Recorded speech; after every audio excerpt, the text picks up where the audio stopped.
magkakasama. Malinaw ang panawagan natin. Sa ngayong araw, muling mga hastay ng kinamdam ng kanyang mga polisiya at patakaran na lalong nagpapahirap sa mamamayang Pilipino. Hindi sa sapato, hindi solusyon yung ayuda na panawagan.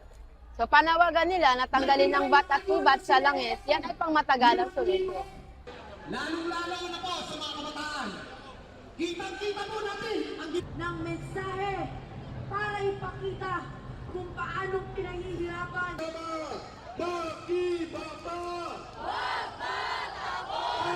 Bago magsimula ang ating programa.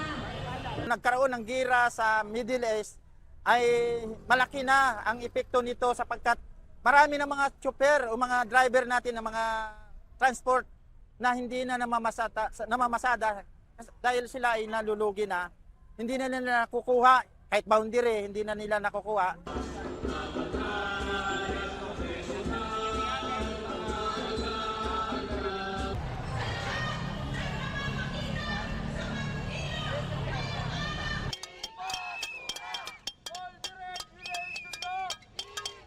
Kanyang ginawa ay napakalaking kasalanan sa mga mamayan sa buong mundo. Kasi ito ang naging dahilan kung bakit humantong sa ganitong krisis ang buong mundo.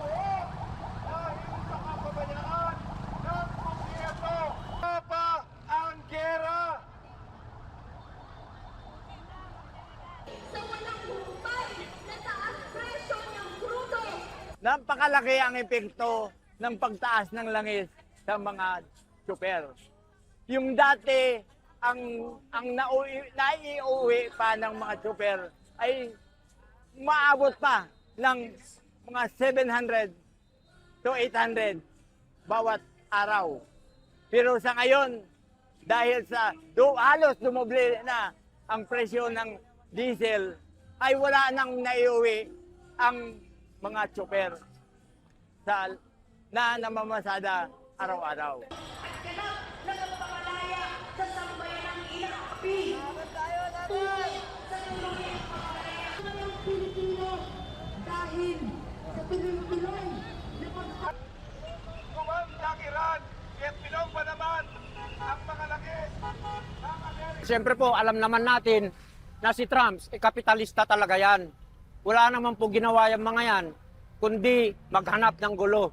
Dapat, siya talagang sisihin dyan. Kasi imbes na siya yung magiging peace and order, hindi. Sila pa yung nangunguna.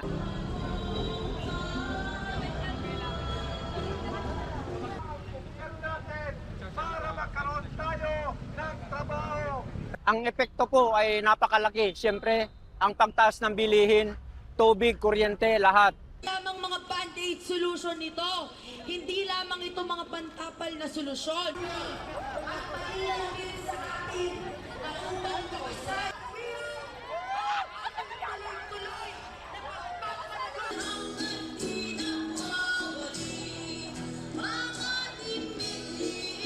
Jelajahi cara baru mendapatkan informasi. Download Metro TV Extend sekarang.